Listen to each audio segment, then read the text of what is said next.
Ok, petite remise en contexte. Nous sommes en 1983, le jeu vidéo est en train de sombrer à cause de la mauvaise qualité des jeux qui sortent à cette époque. Et après 2 longues années d'agonie, le sauveur arrive, Super Mario Bros sur NES. Le jeu impose plein de mécaniques qui deviendront très vite des standards pour l'industrie et sera de très loin le jeu le plus vendu de sa console. Mais malgré ce succès, existe-t-il ne serait-ce qu'un jeu sorti sur la même console capable de lui faire de l'ombre? Et bah figurez-vous que oui, et ce dernier n'est autre que l'une de ses suites, j'ai nommé Super Mario Bros 3. Alors attachez vos ceintures, puisqu'aujourd'hui on va voir comment Nintendo a réussi à révolutionner le monde du jeu vidéo 2 fois, en très peu de temps. Mais avant d'entrer dans le vif du sujet, il fallait que je remercie les personnes qui soutiennent notre projet sur Tipeee, car pour rappel, Time to Play ce n'est pas seulement une chaîne YouTube, c'est également une association qui a pour but d'organiser des événements en lien avec le jeu vidéo. Alors si ça vous intéresse, je vous en reparle rapidement en fin de vidéo.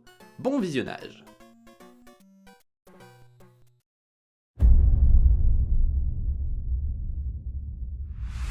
De nos jours, c'est peut-être difficile à se représenter, mais Super Mario Bros 3 a été tout aussi révolutionnaire que le premier opus. Car bien qu'il soit sorti sur la même console, l'expérience acquise par Nintendo au fur et à mesure des années a permis de voir les choses en grand pour ce troisième opus. Super Mario Bros 3 reprend donc les bases posées par le premier jeu, c'est-à-dire un jeu de plateforme à défilement horizontal, comme Nintendo sait désormais les faire. Mais à cela s'ajoute le défilement vertical, expérimenté dans Kid Icarus, ainsi que dans Super Mario Bros 2, mais là où Kid Icarus ne défilait que de façon 100% verticale, et Super Mario Bros 2 en saccadé pour le défilement vertical, et bien Super Mario Bros 3 va bien plus loin en proposant un défilement sur tous les axes possibles, et en direct. Autrement dit, c'est fini le défilement saccadé où il fallait attendre que Mario sorte de son écran pour voir la suite du tableau. Et de plus, cette liberté de mouvement offre de nouvelles possibilités en termes d'exploration. Que ça soit en termes de verticalité dans les niveaux, ou même en termes d'easter eggs cachés ici et là tout au long de l'aventure. Puisque le jeu sait varier les plaisirs et proposera des niveaux 100% verticaux, d'autres 100% horizontaux, certains à scrolling automatique, ou alors les niveaux les plus courants, une grande zone ouverte avec l'essentiel du niveau à l'horizontale, mais avec pas mal de secrets dissimulés dans les cieux. Car ce qui permet cette liberté de mouvement, c'est l'une des transformations du plombier qui est devenue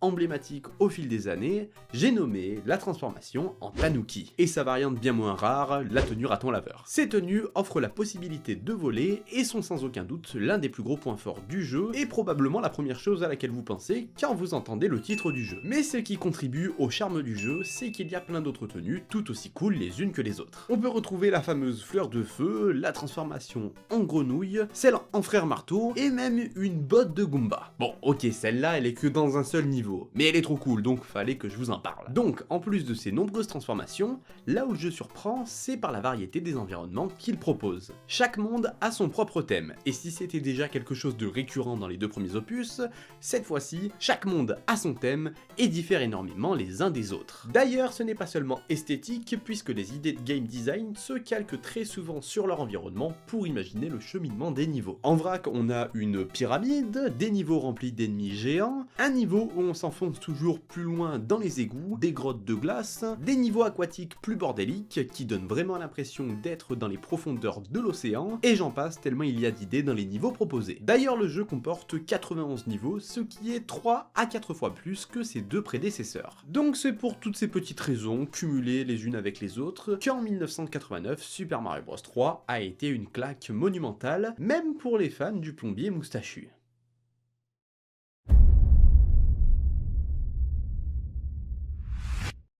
Sur un ton un peu plus léger, est-ce que vous saviez que Super Mario Bros 3 comportait 9 mondes? Quoi? Non? Vous êtes sûr? Bon, ok, vous avez un peu raison, puisque finalement le monde 9, c'est la Warp Zone de changement de monde dans laquelle on atterrit quand on utilise une flûte. Et dans la version japonaise du jeu, il était possible de se retrouver bloqué dans cette dernière si vous faisiez une certaine action à un certain moment du jeu. Et le pire, c'est que c'est forcément déjà arrivé à des dizaines de personnes, parce que vous allez voir, c'est pas du tout difficile à faire. Pour réussir à vous bloquer dans la Warp Zone, il vous suffit de vous rendre à cet endroit dans le monde 3, de casser ce rocher, et de monter à bord du radeau. Une fois là, si vous utilisez une flûte en étant toujours sur le radeau, quand vous arriverez dans la Warp Zone, le jeu considérera que vous vous trouvez sur ce dernier, et vous pourrez donc aller sur l'eau comme dans le monde 3. Mais du coup, même si c'était assez drôle à faire, le problème c'était que une fois dans l'eau, vous ne pouviez plus reposer le pied sur terre, et vous deviez donc éteindre votre console pour vous débloquer. Pour rappel, il n'y avait pas de système de sauvegarde à l'époque, hein, donc fallait recommencer le jeu. Évidemment, Nintendo s'étant aperçu du bug assez rapidement, a corrigé ça pour les versions américaines et européennes, c'est pour ça que ça sert à rien de tester ça chez vous, puisque finalement ça marchera pas.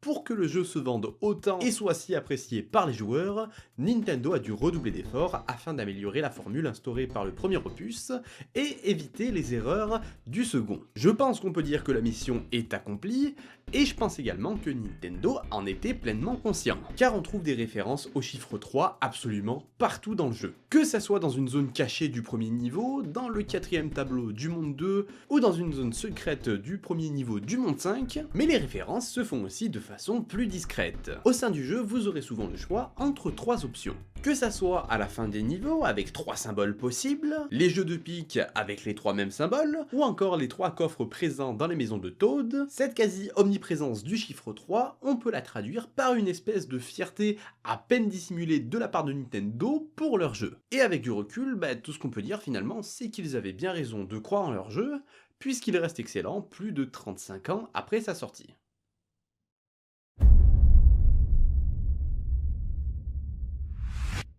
Un petit peu plus tôt, je vous parlais d'easter eggs dissimulés un peu partout, mais je n'ai pas précisé que ces easter eggs n'étaient pas seulement présents dans les niveaux, puisque l'une des grandes nouveautés de Super Mario Bros 3, c'est sa carte. Les mondes prennent vie avec leur lot de petits secrets, par exemple dans le monde 2, si vous cassez le rocher juste là, vous découvrez un 4ème tableau avec un frère marteau et la possibilité de gagner une flûte et un costume de grenouille avant d'arriver au monde 3. Dans un autre registre, il y a également les jeux de pique. Ces derniers apparaissent sur la carte tous les 80 000 points cumulés. Ce jeu nous permet de gagner des vies, des pièces ou tout autre objet utilisable plus tard. Le jeu disparaît au bout de 2 erreurs, mais vous avez la possibilité de reprendre votre partie à chaque nouvelle réapparition. Dans le même genre, il y a les bateaux fantômes. Pour faire apparaître l'un de ces galions, il faut terminer un niveau avec un nombre de pièces comportant 2 fois le même chiffre, comme 22 par exemple, et que le chiffre des dizaines de votre score affiche le même chiffre.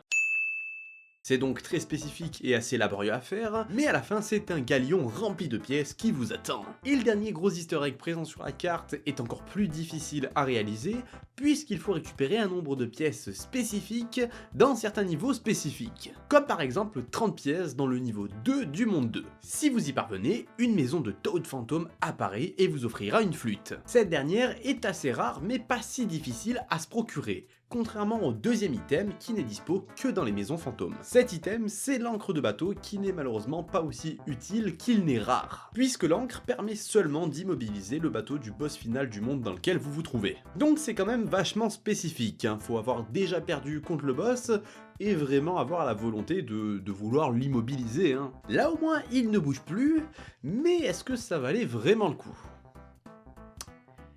Et ça, je vous laisse en débattre.